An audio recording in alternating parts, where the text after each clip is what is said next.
Say yes to new beginnings. Yes. Say yes to new beginnings. Yes. Say yes to... Now you've been overseeing this ministry for months now. What would you say, how would you describe the journey? Let's even start from there. In the few weeks or in the few months that have been around overseeing the ministry, how would you describe the journey? Okay, I was appointed in January, but I took over effectively in March. And since I got to the National Film and Video Censors Board, it has been sweetly challenging. Let me use it. It has been sweetly challenging. Sweetly challenging, because I use the word sweetly challenging because, yes, I knew about some of those problems, those issues, how the board was being run and all that from outside, because I was writing about the industry, and the two agencies that are responsible for the industry are the NFC and the NFVCB, and I constantly wrote about what they were doing right and what they were doing wrong. So by the time I got in, the sweet part is that I already know the challenges. So it's for me now to begin to think about how I'm going to turn the challenges to some kind of good fortune for the agency. So since I came in, we've been trying as much as possible to run the agency as it ought to be run, follow the mandates of the agency, don't do things that are not within our mandate, ensure that we are responsive to the government that set us up, ensure that we're even responsive to ourselves. We know why we are working in the agency, and ensure that we're responsive to stakeholders and to society who have placed us, with so much confidence and trust that we are able to ensure that people do not serve them, producers of content do not serve them with harmful content. So that's what we have been able to do. What also I found out that we were still talking analog when in this age we have gone very digital. Even with COVID gave us an opportunity to go completely digital. We tried our best here, but by the time I got here, I just found out that, look, for us to achieve the full potential of the agency, we have to go completely digital. And the thing I did was that as soon as I came in, we started building a digital platform. Although it has not been funded, but we have found some help from left, right, and center, and we are building a digital platform so that we can completely move from analog to digital classification. The second thing that we have brought on board, or I met, is the fact that, even before I got here, that anytime you mention the Censors Board, people do their hands like this. And it means that the Censors Board is the one that uses scissors to cut off your work and the rest. And I said, look, globally, we have moved from that regime. We have gone to classification. So we are going to emphasize on classification. But to do that, we need to increase our engagement with stakeholders. We need to increase our engagement with the society generally. And so far, we have been having a series of engagement, and we'll continue to engage, because engagement can never stop with creators, because this is like, whether you like it or not, filmmaking is almost, in Nigeria, it's almost like an all-comer affair. Anybody can make film.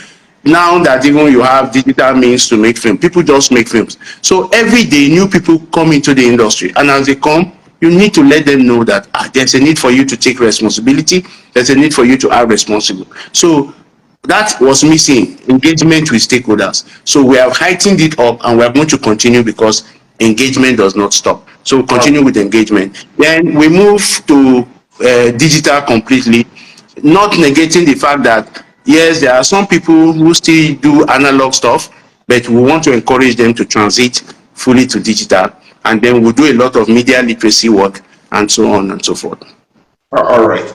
Now, in the 3 months that you've sat on this seat, what singular decision of yours would you consider the best, as far as you're concerned, in the last 3 months? Yes, the decision to move from analog to digital, the decision to move from censorship to classification, but above all, the decision to implement the 2004 Nigerian Film and Video Censors Board regulation, which prohibits the glamorization and the promotion of tobacco, narcotics, ritual killing, money ritual in our musical videos, in our skits, and in our films and videos. But that one is topmost. Interesting. So, as the new executive director of the National Film and Video Censors Board, what are the three major things that you have lined up that you must achieve, while you are in office? Three most critical or fundamental things that you want to do as the ED of the agency.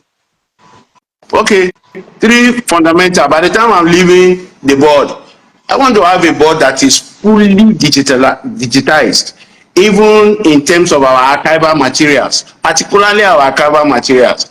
Presently, I am working on making sure that we have an e-version and a hardbook version of all the films that have been classified by the board from 1994 to date.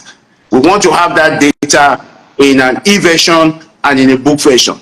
And we will continue to update that data. Like if we have done from 1994 to 2004, which makes it 30 years of our existence, we are going to do another version by the time I'm leaving or before I am leaving, because my position has a tenure date. If I do 4 years, if I satisfy the president and commander-in-chief, he will give me another term to go. But whether I get another term or I finish 7 years in this establishment, we are going to ensure that documentation is not a problem at all.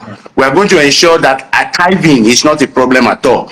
Because, I mean, you were heavy in reporting Nollywood at the time when films were released.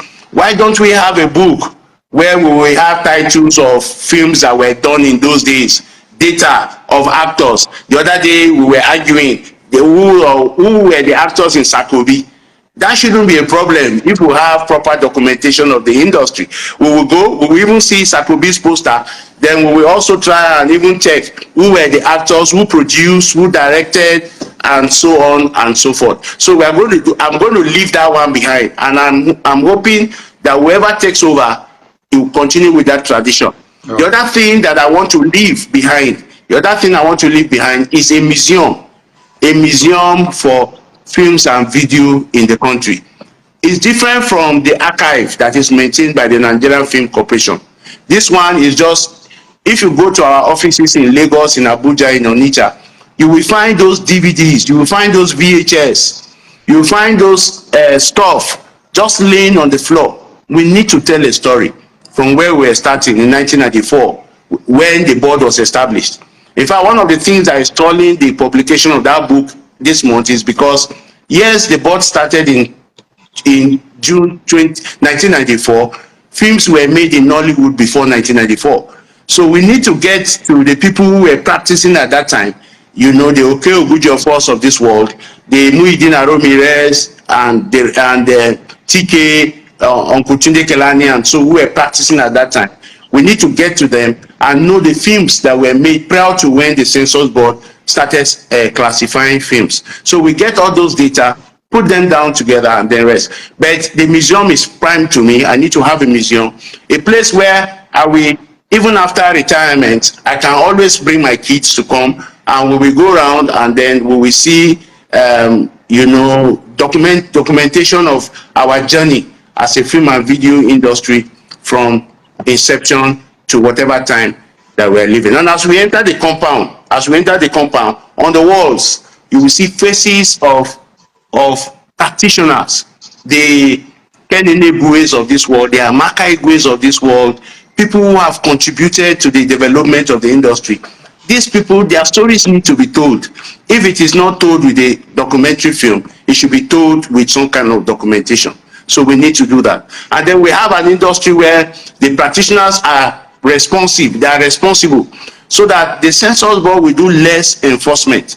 The Censors Board will not be jumping around. In those days, there used to be a time when the Censors Board was arresting people or was declaring people wanted.